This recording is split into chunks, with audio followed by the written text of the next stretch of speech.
Okay, so today we're going to be learning how to solve systems equations by doing something called substitution. And so these first examples are going to be relatively easy examples, and then we'll kind of progress to doing harder examples. So again, what substitution basically means is I'm going to plug one thing in for something else. So for this first problem that we have right here,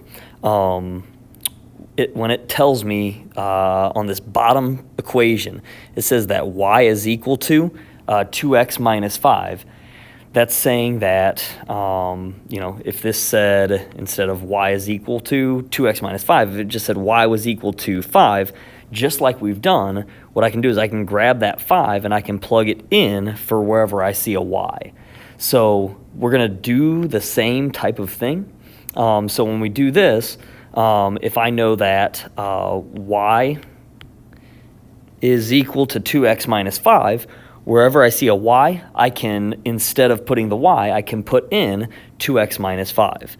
So I'm going to grab, I'm always going to put parentheses around whatever y is equal to, and then I'm going to go ahead and plug it in. So when I do this, again, the y will disappear, and it will be replaced by 2x minus 5. And so when I do that, I get negative 3x. Actually, I'm going to do this. So I get negative 3x minus 4, and then I'm going to replace the y with 2x minus 5.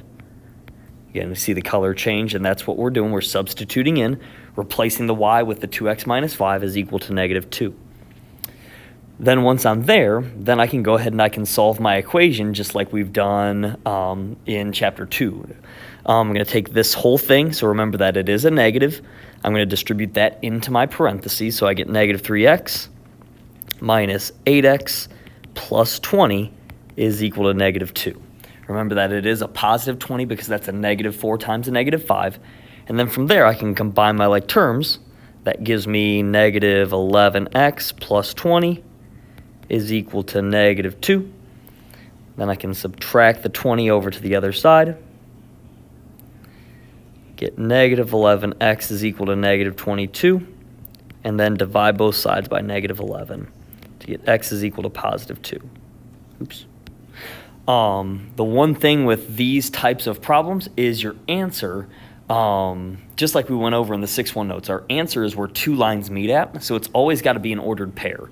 So once I figure out that x is equal to 2, what I want to do is I want to take this 2, and I want to figure out what y is equal to, because these are two lines that are going to intersect, and they're going to intersect at an ordered pair.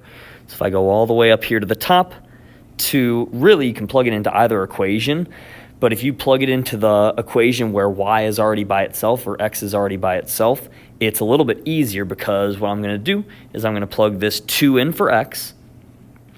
So when I do that, I have y is equal to 2, and then I'm replacing the x with a 2,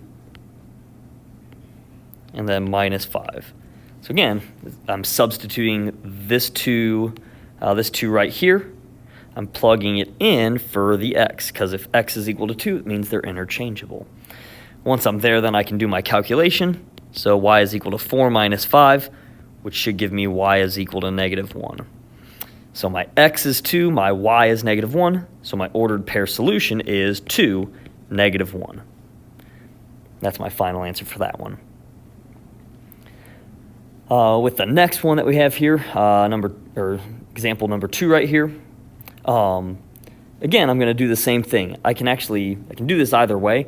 You see that y is by itself in both of equations, so if I take this y, I can plug it in for this y. So again, I can put this in parentheses, and I can plug it in for the other y. So when I do that, I get 2x plus 100.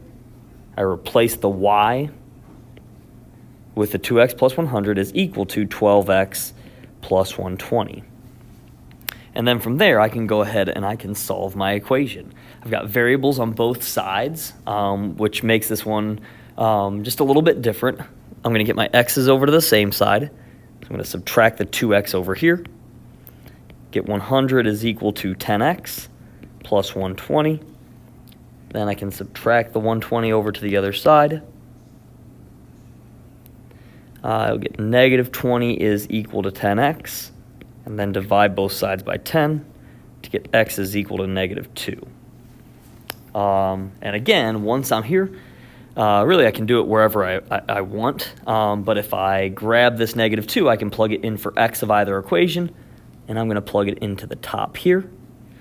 So when I do that, I get y is equal to 2, and then again I'm replacing the x with a negative 2, plus 100. So I can do my calculation from there and solve. So I get y is equal to negative 4 plus 100.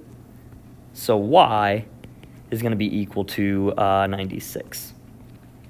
So there's my x and y, and again, it's an ordered pair. So it's the ordered pair negative 2 and 96. My final answer. Okay. And then I'm going to do one last example here on the bottom. So again, I've got y by itself right here. So again, it's telling me that y and 2x are the same thing. So wherever I see the other y, I can go ahead and plug this 2x in for y. So when I do that, again, my first equation is x plus, and then I'm plugging in the 2x, and make that equal to 24. So from there, it's just solving an equation. Combine my like terms together. I've got x and 2x, which gives me 3x, is equal to 24. And then I can divide both sides by 3 to get x is equal to 8. Again, once I find one of the what one of the variables are equal to, I can grab it and I can plug it back into the other. And so when I do that, again, I get y is equal to,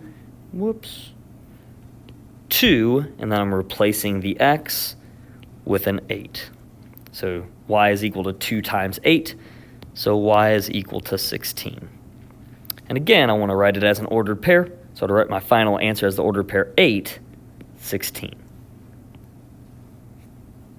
Just like that.